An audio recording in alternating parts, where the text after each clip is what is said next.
కథల్లో చందమామ చుట్టూ కథలు జాబిలి గురించి తెలిసింది ఇదే.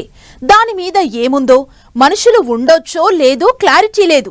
ఇలాంటి అన్ని ప్రశ్నలకు సమాధానాలిచ్చేందుకు వెళ్లిన ఆర్టెమిస్ మిషన్ సక్సెస్ఫుల్ గా భూమికి తిరిగొచ్చింది. 10 రోజుల ప్రయాణంలో 4 ఆస్ట్రోనాట్లు భవిష్యత్తుకు అవసరమైన సమాచారాన్ని మోసుకొచ్చారు. అసలు ఈ మిషన్ ఎలా మొదలైంది, ఎలా కంప్లీట్ అయింది, ఆ 4 భూమి మీదకు చేరుకున్నప్పుడు ఏం జరిగింది? మరో అద్భుతం క్రియేట్ చేసిన NASA. Artemis 2 mission super success. Safe గా భూమి మీదకు 4 ఆస్ట్రోనాట్లు, 10 రోజులు, 11 లక్షల కిలోమీటర్ల ప్రయాణం. ఆర్టెమిస్ 2 మిషన్ తెచ్చిన మెసేజ్ ఏంటి? ఆస్ట్రోనాట్లు చేపట్టిన ప్రయోగాలు ఏంటి? భవిష్యత్ ప్రయోగాలకు ఇది ఎలా కీలకం? ఆర్టెమిస్ మిషన్ ప్రత్యేకతలు ఏంటి? ఇప్పటి వరకు చంద్రుడి అవతలి వైపు మనిషి వెళ్ళిందే లేదు. అక్కడ ఎలా ఉంటుందో తెలియదు. అయితే ఆ అసాధ్యాన్ని సుసాధ్యం చేసింది NASA. Artemis 2 mission super success అయింది. మిషన్ లో భాగంగా 4 వ్యోమగాములు ఏప్రిల్ 1న చేపట్టిన యాత్ర దిగ్విజయంగా పూర్తయింది. 10 రోజుల తర్వాత వాళ్లంతా భూమికి తిరిగి క్షేమంగా చేరారు. చందమామకు అత్యంత సమీపంగా వెళ్లి దాని కక్షను చుట్టి వచ్చారు. భూమి నుంచి ఎక్కువ దూరం వెళ్లిన ఆస్ట్రోనాట్లు కూడా వీళ్లే. దాదాపు 5 దశాబ్దాల తర్వాత చంద్రుడి మిషన్ చేపట్టింది నాసా. ఏప్రిల్ 11 ఉదయం 5:38 పసిఫిక్ మహాసముద్రం శాన్ డియాగో తీరంలో ఒరాయన్ క్యాప్సుల్ ల్యాండ్ అయింది. అందులోని 4 వ్యోమగాములు సురక్షితంగా భూమికి చేరుకున్నారు. దీంతో 10 రోజుల మిషన్ సక్సెస్ అయింది. ఆర్టెమిస్ 2 యాత్రలో 3 అమెరికన్లు, 1 కెనడియన్ ఆస్ట్రోనాట్లు ఉన్నారు. ఇప్పటి వరకు మనుషులు చూడని చంద్రుడి ఆవలి వైపుకు వెళ్ళొచ్చారు. భూమి నుంచి బయలుదేరి చంద్రుడి చుట్టూ తిరిగి మళ్లీ భూమిని చేరడంలో భాగంగా మొత్తం 11,17,659 కిలోమీటర్ల దూరం ప్రయాణించారు. 10 రోజుల అంతరిక్ష యానంలో భాగంగా ఈ స్పేస్ క్రాఫ్ట్ ఏప్రిల్ 6న భూమి నుంచి అత్యంత దూరం 4,06,771 కిలోమీటర్ల వరకు వెళ్లడంతో 4 వ్యోమగాములు రికార్డు క్రియేట్ చేశారు. ఈ మిషన్ లోనే సంపూర్ణ సూర్యగ్రహణాన్ని చూశారు ఆస్ట్రోనాట్లు. ఆ టీంతో కమ్యూనికేషన్ సమస్య ఏర్పడినా వారి తిరుగు ప్రయాణాన్ని అత్యద్భుతమైన ల్యాండింగ్ అంటోంది నాసా. క్యాప్సుల్ భూ వాతావరణంలోకి వేగంగా ఎంటర్ కాగా ఆ క్షణం అందరిలో ఉత్కంఠ కనిపించింది. వ్యోమ నౌక భూ వాతావరణంలోకి ధ్వని కంటే 33 రెట్లు వేగంతో ప్రవేశించింది.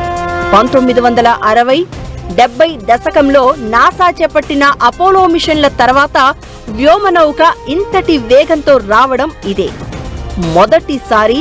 ఓరియన్ క్యాప్సూల్స్ స్వీయ నియంత్రణ పైలట్ సాయంతో వేగాన్ని తగ్గించుకుని భూమికి చేరుకుంది. భూ వాతావరణంలోకి ప్రవేశించే సమయంలో ఘర్షణ వల్ల ఏర్పడిన వేడికి దాని చుట్టూ ఎర్రటి ప్లాస్మా ఆవరించి కాసేపు కమ్యూనికేషన్ పూర్తిగా నిలిచిపోయింది. దీంతో ఒక్కసారిగా తీవ్ర ఉత్కంఠ, ఆందోళన కనిపించింది. ఆ తర్వాత పారాచూట్లు తెరుచుకోవడంతో అందరూ ఊపిరి పీల్చుకున్నారు. శాన్ డియాగో తీరంలో సిద్ధంగా ఉన్న యుఎస్ఎస్ జాన్ పి మూర్తా నౌక సిబ్బంది వ్యోమగాములను సురక్షితంగా బయటకు తీసుకొచ్చారు. 1000 డిగ్రీల ఉష్ణోగ్రతలను తట్టుకునేలా రూపొందించిన హీట్ షీల్డ్ సైంటిస్టుల ఆశలను వమ్ము చేయలేదు. ఈ అంతరిక్ష యానంలో వ్యోమగాములు అనేక రికార్డులు సృష్టించారు. అపోలో 13 నెలకొల్పిన రికార్డును బద్దలు కొడుతూ భూమి నుంచి అత్యంత దూరంగా ప్రయాణించారు. ఇప్పటి వరకు మనిషి కన్ను చూడని చంద్రుడి అవతలి వైపు ఫోటోలను తీసుకువచ్చారు. అంతరిక్షం నుంచి సంపూర్ణ సూర్యగ్రహణాన్ని చూశారు. వ్యోమ నౌకలో తాగునీరు, ప్రొపెల్లెంట్ వ్యవస్థ వాల్వ్ సమస్యలు, టాయిలెట్ సరిగా పని చేయకపోవడం లాంటి ఇబ్బందులు ఎదురైనప్పటికీ వాటిని లెక్క చేయకుండా తమ లక్ష్యాన్ని పూర్తి చేశారు ఆస్ట్రోనాట్లు. ఏప్రిల్ 1న ఒరయాన్ వ్యోమ నౌకలో భూమి నుంచి బయలుదేరిన వ్యోమగాములు 24 గంటలు భూకక్షలో గడిపారు. ఆ సమయంలో లైఫ్ సేవింగ్ వ్యవస్థలు, ఇతర సాంకేతిక పరికరాలను పరీక్షించారు. ఆ తర్వాత నాసా ట్రాన్స్ లూనార్ ఇగ్నిషన్ ను చేపట్టింది. వ్యోమనౌక ప్రధాన ఇంజన్ను 6 నిమిషాలు మండించడంతో 2721 కిలోల థ్రస్ట్ ఉత్పత్తి చేసింది. దీంతో గంటకు 38,000 కిలోమీటర్ల వేగంతో నౌక భూకక్షను దాటి చంద్రుడి దిశగా పయనించింది. ఆర్టెమిస్ 2 మిషన్ సూపర్ సక్సెస్ కావటంతో నాసా అరుదైన రికార్డును క్రియేట్ చేసింది. ఈ మిషన్ భవిష్యత్ అంతరిక్ష ప్రయోగాలకు చూపించబోయే దారేంటి? రాబోయే తరాల ఉనికికి వేసిన పునాది అని ఈ మిషన్ ని ఎందుకు పిలుస్తున్నారు? నాసా నెక్స్ట్ ప్లాన్ ఏంటి?